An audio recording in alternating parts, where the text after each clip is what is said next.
Hey guys, I'm Vanessa and I'm from One Fine Day Gardening and I'm in Zone 6A from upstate New York. And I'm just going to discuss some of my top annuals from 2025 that I am looking forward to carrying over into 2026 season.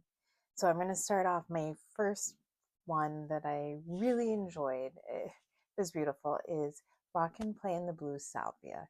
This is something that I've seen on videos before. It's just really strong performer. It gets, don't underestimate how big this plant gets. It is probably about 36 to 48 tall and wide. Has beautiful blue spires, huge pollinator magnet that was always covered in bees. I really enjoyed it. It could be a border plant or you could put it in as a drift in your garden, but it had a lot of bright blue impact in the garden. It was in full sun. I really didn't have a chance to water it a lot. I tried. It didn't really need it. It was pretty drought tolerant, which I appreciated. And I can't wait to use it for 2026. My second one would be Gomphrena. I have seen Gomphrena online, but it's always been in seed form, and I'm not as familiar with seeds. I usually just go to local nurseries, garden centers, and just buy the plants in small containers. I'm just not familiar with seeds. I have not seen Gomphrena in garden centers before, but this past year I noticed one at a local garden center and there was only two left and there was another woman who also wanted it.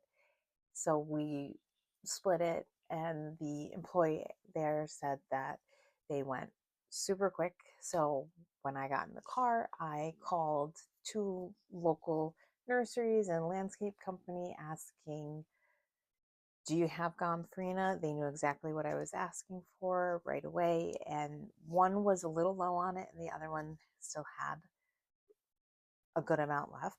So I went to both and I picked up several more containers. And one was purple, and then there was one that had white and pink also. And I really loved it. It was something that lasts beyond the garden growing season because they are great cut flowers. You can dry them. So I have arrangements that I use in fall arrangements or in Christmas decorations and crafts and bouquets that I was able to have. And I still have some small little ones that I have in a glass jar that are just sitting on my desk. And it's really beautiful. I was so excited to have them. I did hear that they do take a little bit longer for growing. So they really weren't more until the end of summer, fall is when they were just like in full show. But once it got there, it was totally worth it. But it took a little bit longer to get to that amount of impact. But in the end, totally worth it. And I'm glad I was able to get them. And for 2026, I will be getting a lot more. And just looking forward to getting those ones again. My third one would be this is one I've always used, Supertunia Vista. Usually, I've always used bubblegum and snowdrift in containers and also in the landscape. I use Supertunia Vista Snowdrift in the landscape and mixed it in with the perennial garden, and it did really well. It was a profuse bloomer. It the amount of reach and space that it had was beyond what you would usually see a petunia being able to have. It was almost like a blank white canvas for the other perennials in the garden with that white backdrop. It just allowed all the other plants to shine, bright colors, to just kind of made those pop more. And because of the reach that it had, it's almost like a ground cover, it's like a cloud ground cover. It was able to choke out a lot of weeds, and that was extremely helpful in a perennial garden. And also at night, one thing I noticed when the street lights were on and the lampposts, you would go out and all the other plants were dark and quiet, but these shined really bright. And it was almost like I had a moon garden at night. And I would love to go outside and at nighttime and be able to look at them. They were beautiful. I highly recommend those either in containers, but in the landscape, they really worked well. And I almost want to put them in wherever I have a bare spot this season. My fourth one would be Surefire Rose Begonia. I have a no dig area in the backyard, and it's pretty bare right now because it's going to be in its second year, and I filled it with mostly annuals last year. It is a tree line backdrop, so it's a lot of green between the trees and the lawn.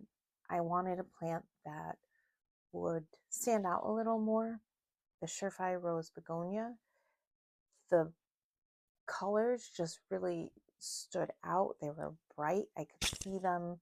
Usually I see the backyard. It's up high on my deck or from dining room or kitchen window. And I could look out and there's a sea of green with the lawn and the trees, but the Surefire Rose Begonia, those bright red colors, rose colors, those really stood out. And they were also very tall and wide too, so they took up a lot of space. And I think I had only purchased 3 containers and they had a really big impact. So I was happy with those. And I think there's another color that it's Surefire White Begonia that I think I want to try also this year.